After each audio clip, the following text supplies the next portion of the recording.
I'll show you the spiral method. I say spiral because that's what it looks like to me. When you have a mixed number, you can multiply, then add, and put it on the top. So I can go 3 times 4 is 12, plus 1 makes that 13. So I can make it 13 over 3. Same with this guy. 2 times 5 is 10, plus 1 makes that 14 over 5. Then I would do the denominator. In this case, we know this is 3s and this is 5s. So what's this one missing? This one's missing 3s, and this guy's missing the 5s, right? So we would cross these out. Now, the problem with this makes the number quite much bigger by doing these problems, right?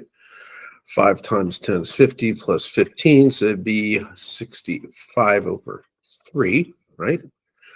3 times 4 is 12 plus 30 makes this 42, right? Over 50. Oh, I didn't do that off. 3 times 5. This should be 15 here. Almost made a mistake here. Should be 15. So they both have the same denominator. Now, the problem with this is that they get quite large when putting together, and you'll see why this is probably not the preferred method for doing stuff, because then you got to go back into it, right? 5 plus 2 is 7, right? And 6 plus 4 is 10. That's 107 over 15. And now you're into some kind of long division.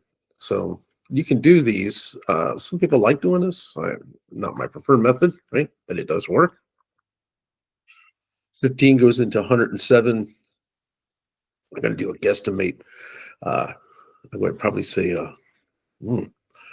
can't get. Let's see how many times. If I went 9 times, is that going to work? That's going to be too much. 8. Let's try 8. 8 times 5 is 40. Get rid of the 4. 8 times 1 is 8. 12, 120. It's over. So that doesn't work. All right.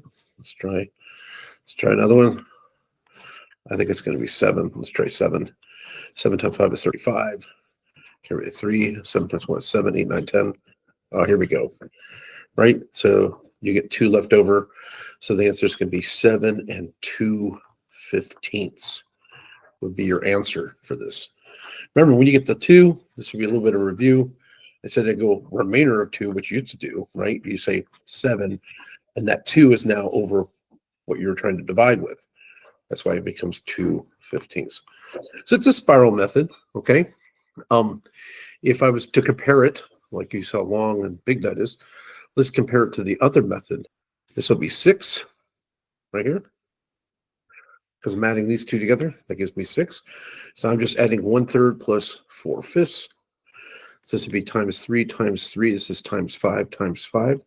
So this would be 5 over 15 plus this would be 12 over 15. These go together, it becomes 17 over 15. So now what do you have? 1 2/15.